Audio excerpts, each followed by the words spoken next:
nos complace muchísimo tener reunidas a dos personalidades, a dos destacados investigadores, quienes han hecho importantísimos aportes al conocimiento que hoy está disponible sobre niños pequeños, procesos de aprendizaje y papel de la escuela. Ustedes la conocen, no necesitaría presentación, pero tenemos, por supuesto, aquí a la doctora Emilia Ferreiro y leeré algo de su amplio currículum.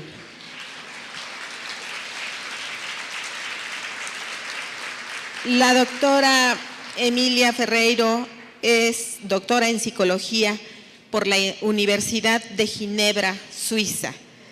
Su director de tesis fue Jean Piaget. Especializada en psicolingüística, hizo novedosas investigaciones sobre la manera en que los niños pequeños comprenden lo escrito antes de la enseñanza formal. Sus obras han sido traducidas al inglés, francés, italiano y portugués. El reconocimiento internacional se expresa en 7 doctorados honoris causa y en varias condecoraciones. En México, el Instituto de Ciencia y Tecnología del Distrito Federal estableció en 2007 los premios por la generosidad de compartir el conocimiento. El premio Emilia Ferreiro fue uno de ellos. En 2009 ha sido designada investigadora emérita del Sistema Nacional de Investigadores. Trabaja actualmente en el Departamento de Investigación Educativa del CINVESTAB y recientemente la doctora Ferreiro llevó a cabo un estudio de investigación que la Dirección General de Desarrollo Curricular encargó a ella sobre el trabajo pedagógico que se realiza en el campo del lenguaje y comunicación en la educación preescolar. Tiene muchas publicaciones, ustedes seguramente conocen varias de ellas, destaco solo algunas: los sistemas de escritura en el desarrollo del niño, los niños piensan sobre la escritura, pasado y presente de los verbos leer y escribir, alfabetización, teoría y práctica, una reflexión sobre la lengua oral y el aprendizaje de la lengua escrita. Este está escrito en portugués y bueno, ustedes podrán consultar más sobre sus publicaciones en la página de internet si buscan el nombre de la doctora. Y por supuesto también tenemos al maestro Francesco Tonucci, quien, como ayer comentábamos, es investigador del Centro Nacional de Investigación en el Instituto de Ciencias y Tecnología del Conocimiento y quien en 1991 fue nombrado presidente del Comité Italiano de Televisión y Menores que promueve la protección de los niños. Colaborador de la Ciudad de la Ciencia de Nápoles para el Taller de los Pequeños y colaborador científico en el proyecto El Museo de los Niños. Es el creador del proyecto La Ciudad de los Niños y, como ustedes saben, a este proyecto se han sumado varias administraciones de Italia y otros países, entre los cuales ya están algunas ciudades de nuestro país, en este caso la Ciudad de México. Y bueno, también ustedes conocen la producción del maestro Tonucci. Ayer mencionábamos algunos títulos: Por una escuela alternativa, Niño se nace, El primer año de nuestro hijo, A los 3 años se investiga, Cómo ser niño, Los materiales, Enseñar o aprender y Con ojos de abuelo, que es su más reciente publicación. Tiene otras obras que también ustedes podrán conocer si consultan la página del maestro. Y vamos entonces a iniciar este panel diálogo entre nuestros invitados y ustedes. Quisiera comentar que para organizar este encuentro enviamos tanto a la doctora como al maestro Tonucci algunas preguntas que yo quiero compartir con ustedes con la intención de guiar estas exposiciones de parte de ellos. Las preguntas son las siguientes. ¿Cómo describirían el panorama actual de la educación que recibe la infancia en los primeros años en América Latina y en Italia? Hablando de la función de la escuela infantil, ¿a qué es necesario dar prioridad? ¿Cuál debe ser el rol de los maestros y las maestras? ¿Qué hacer, o mejor dicho, qué hace falta cambiar? ¿Y por qué es importante una política integral hacia la niñez? Estas son las preguntas que nosotros les propusimos. Sin embargo, ellos como expertos enfocarán su exposición en los puntos que consideren relevantes para ser analizados y discutidos.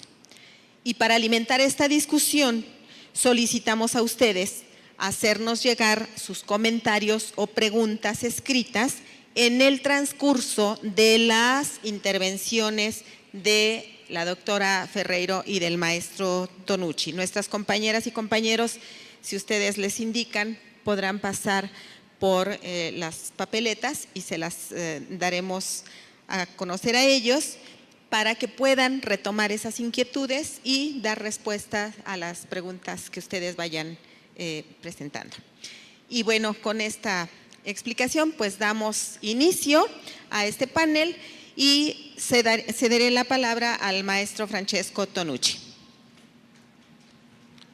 Muchas gracias.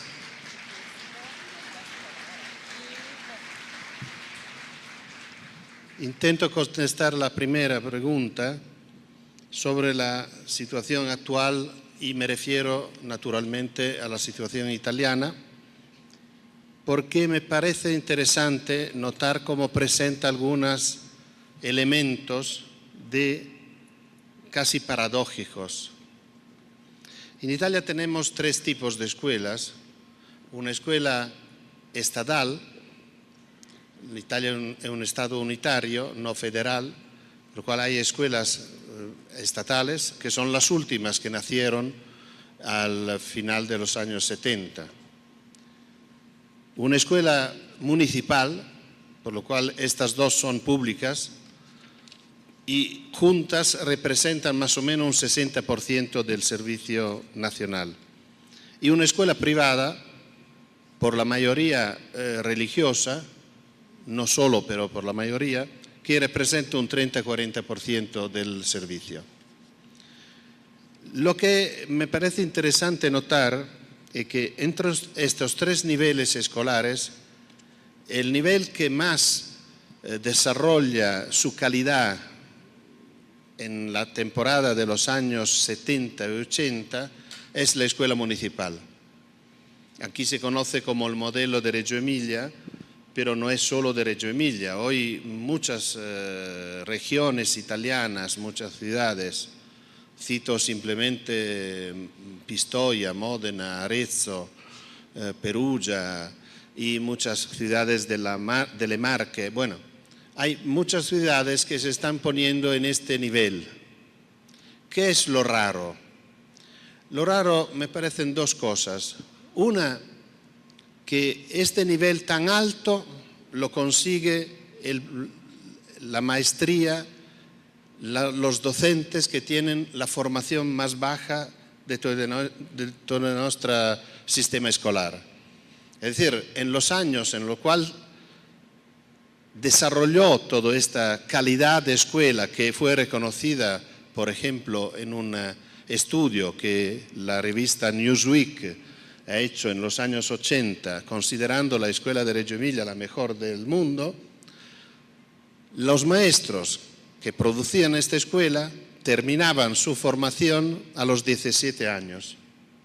Por lo cual, y salían de escuelas de muy baja calidad, casi todas escuelas privadas, porque como siempre discutimos, los niños están viviendo el periodo más importante de su vida en los primeros años, pero nuestra sociedad sigue pensando que esta es una edad que cuenta muy poco, y por lo cual los maestros tienen una baja formación, un bajo sueldo y muchas horas de trabajo, que es típico de los que se consideran menos importantes. ¿Cómo ha sido posible esto? Podemos verlo después cuando hablaremos de la formación de los maestros, pero es muy interesante que los municipios se hicieron cargo de la formación de sus maestros. Yo participé muchas veces en estos momentos de encuentro con los maestros de Reggio Emilia y de otras ciudades, y por lo cual una formación baja inicial correspondía siempre a una inquietud muy fuerte, a una gana de saber muy fuerte, que no encontramos, al contrario, en los altos niveles escolares como el ciclo medio y medio superior. El ciclo medio superior italiano actualmente en los rankings internacionales como PISA resulta al lado de la Tanzania.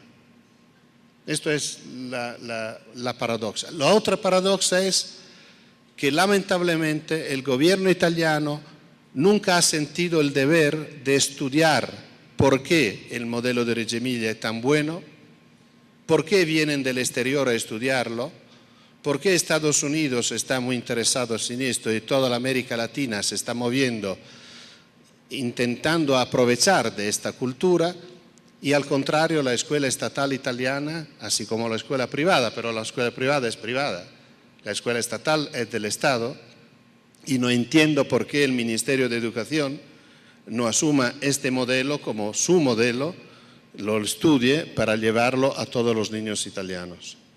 Gracias. Vamos a ceder la palabra a la doctora Emilia Ferrero. Y gracias por estar aquí, doctora. Bueno, buenos días a todos. Es un gran placer compartir una mesa con el amigo Francesco Tonucci. Yo quisiera encadenar sobre este tema que plantea Francesco acerca de ciertas tradiciones de la escuela italiana que son realmente maravillosas, que yo no sé cómo se explican, pero lo que yo sí sé es que los docentes italianos son capaces de atreverse a hacer cosas muy innovadoras y con gran inteligencia. Y quizás también ayudados por los chicos italianos, que son particularmente aptos a decir en voz alta lo que piensan, cosa que no ocurre en todas las culturas. Entonces, hay un tema que en mis visitas a Europa en los últimos años se ha planteado insistentemente, que es el tema de la diversidad. La escuela siempre ha tenido problemas en considerar la diversidad. La escuela que conocemos, esta escuela pública encargada de constituir las nacionalidades, luchó contra las diferencias, porque quería generar al ciudadano igual, quería generar igualdades, y confundió las igualdades ante la ley con la homogeneidad. Pero en épocas recientes, en Europa, con las grandes migraciones que han tenido lugar, que siguen teniendo lugar, el problema de la cantidad de nacionalidades que existen en el mismo salón se ha planteado con una agudeza extraordinaria. Y hace algunos años, precisamente maestros italianos me decían, nadie nos preparó para esto, nadie nos preparó para tener no solamente niños de distintos países de la antes llamada Europa del Este, sino también niños que vienen de África, que vienen de tradiciones lingüísticas completamente diferentes, de tradiciones culturales también diferentes, con quienes no se comparten los gestos elementales de acercamiento, de amistad. y estaban realmente muy preocupadas. Pues hace 2 años, en mi última visita a Italia, encontré respuestas maravillosas vinculadas con ese problema de la diversidad. Más aún, yo quisiera en este momento compartir con ustedes y con Francesco unos datos que me acaban de llegar de Italia, de investigadores de la Universidad de Milán, la Bicocca, que están haciendo una serie de experiencias en escuelas del Comune di Torino sobre algo que yo sostuve como desafío hace algunos años, que es la única respuesta es tratar de convertir la diversidad en ventaja pedagógica. No sufrir la diversidad, sino transformarla de tal manera que se convierta en una ventaja pedagógica. Y eso me parecía particularmente posible en el caso de la lengua, porque las lenguas están hechas de diferencias. Y una de las cosas que tiene que enseñar la escuela es aprender a sorprenderse con los hechos lingüísticos. Y para sorprenderse hay que percibir diferencias. Si todo es homogéneo, no hay sorpresa. Precisamente la existencia de distintas formas de habla permite objetivar la lengua, convertirla de objeto de comunicación en objeto de reflexión. Y esa conversión de la lengua de objeto de comunicación en objeto de reflexión es absolutamente indispensable para la alfabetización, que es mi tema. Entonces me he permitido traerles algunos ejemplos que son para ustedes y también para Francesco, porque son de niños y de docentes italianos. Y me voy a permitir robarte los próximos 15 minutos, pero luego tú te recuperas sin problema. Está un poco en italiano y un poco en español, pero no importa. Entonces, son escuelas infantiles del Comune di Torino, pero ¿ustedes ven algo? Así, ahí. En donde se hace exploración e interpretación de textos escritos en distintas lenguas en preescolar. La docente trabaja en pequeños grupos homogéneos o heterogéneos en edad. Las situaciones son conducidas por las maestras, no por investigadores.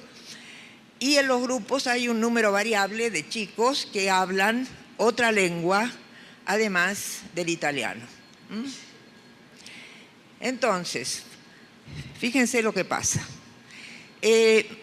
Son extractos de protocolos de registro de interacciones pero muy largos. En este caso, la docente trae una historia conocida, pero que está escrita en árabe. Y entonces le dice a los chicos, fíjense, si les gusta, traten de leer esto. Y una niña de 4 años toma el libro,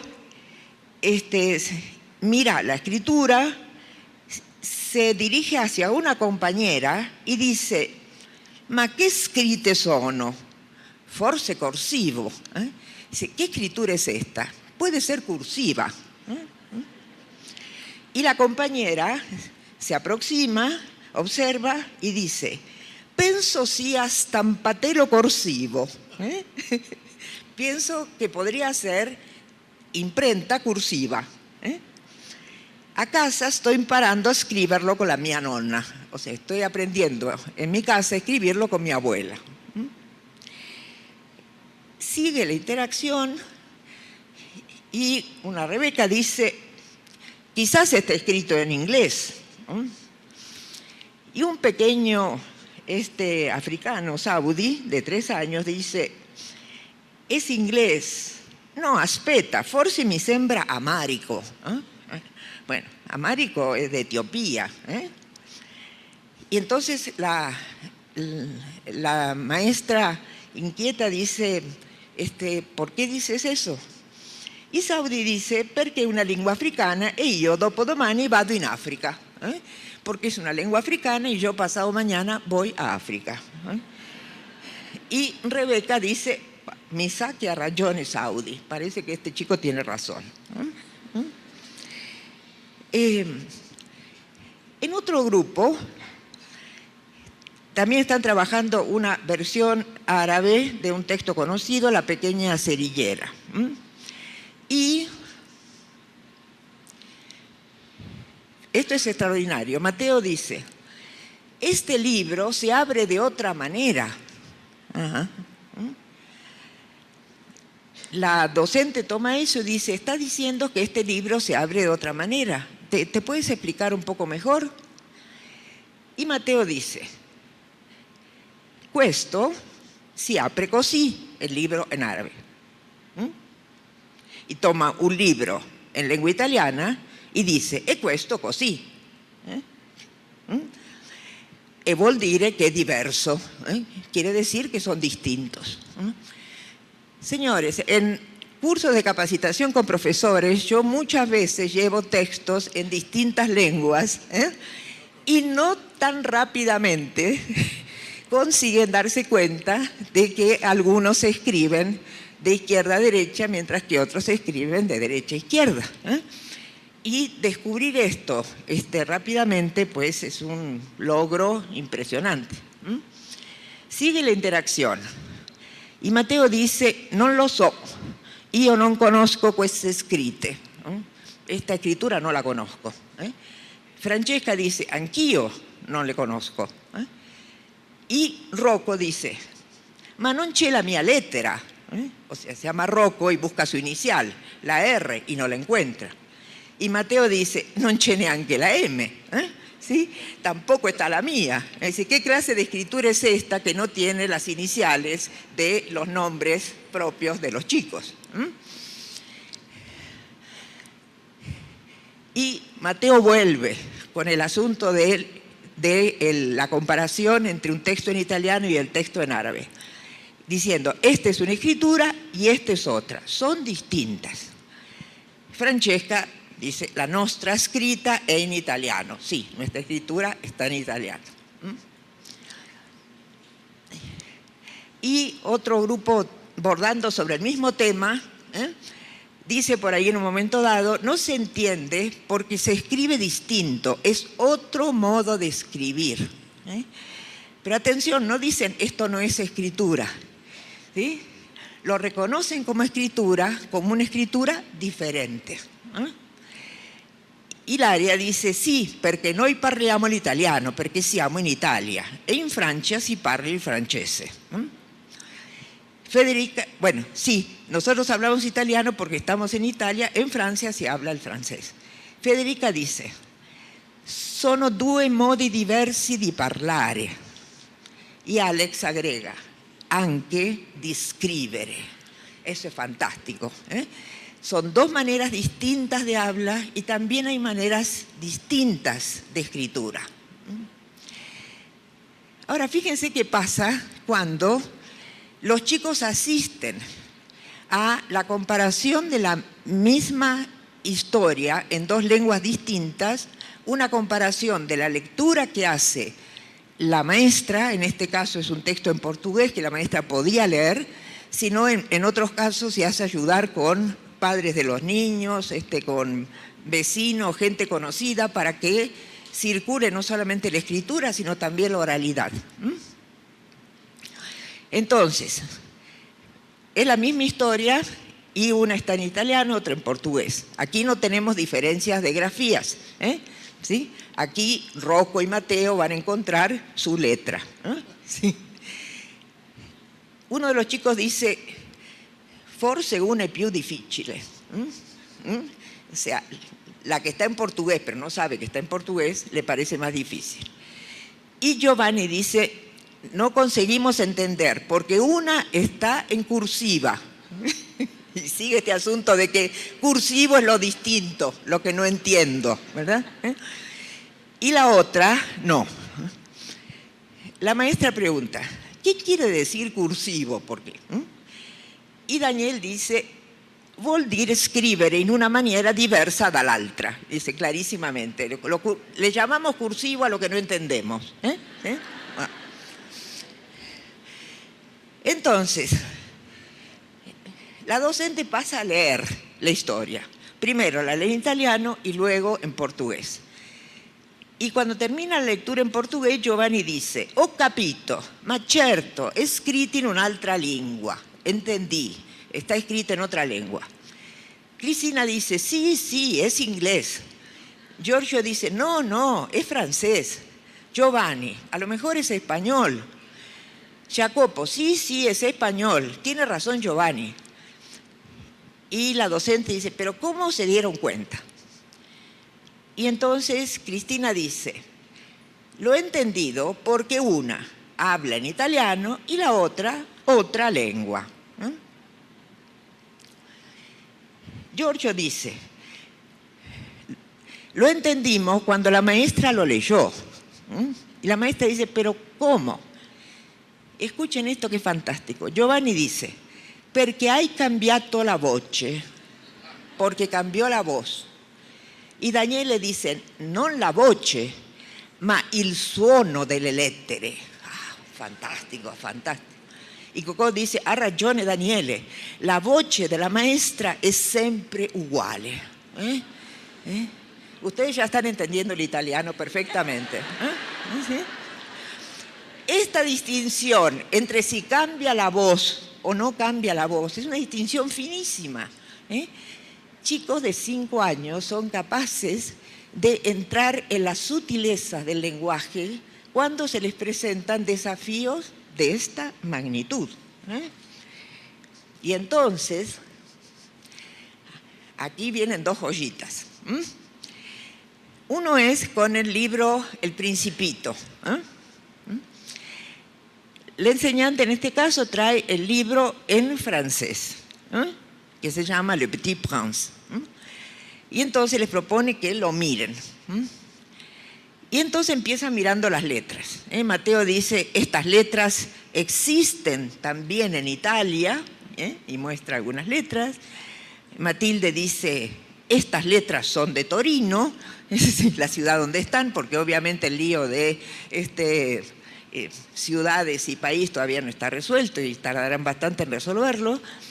Giovanni dice, en Italia existe esta letra, pero escrita de otra manera, y se refiere a la C, cedilla, que se usa en francés. Bueno, la maestra hace una propuesta sumamente inteligente. Le dice a los chicos, bambini, ma se queste lettere sono uguali alle nostre, perché noi non riusciamo a leggerle? Chicos, si estas letras son las mismas que las nuestras, ¿por qué no conseguimos leerlas? Giovanni dice, perché sono messe in un altro modo, porque están puestas de otra manera. Iván dice, le lettere sono uguali, ma non la scritta.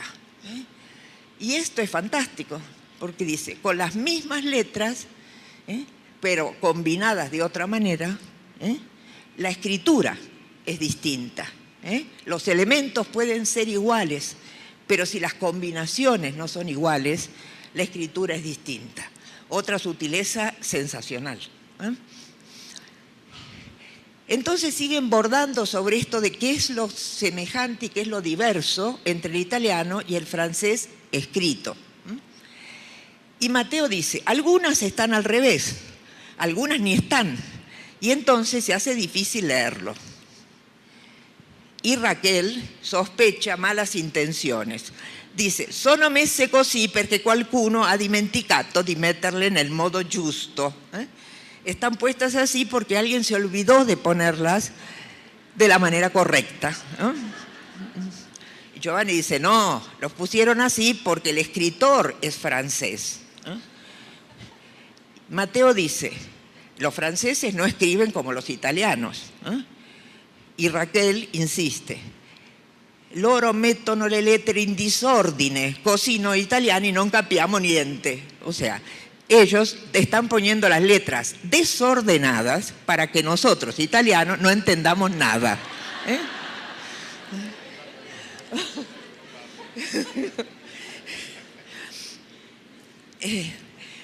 Giovanni dice, según yo, está escrito en otra lengua.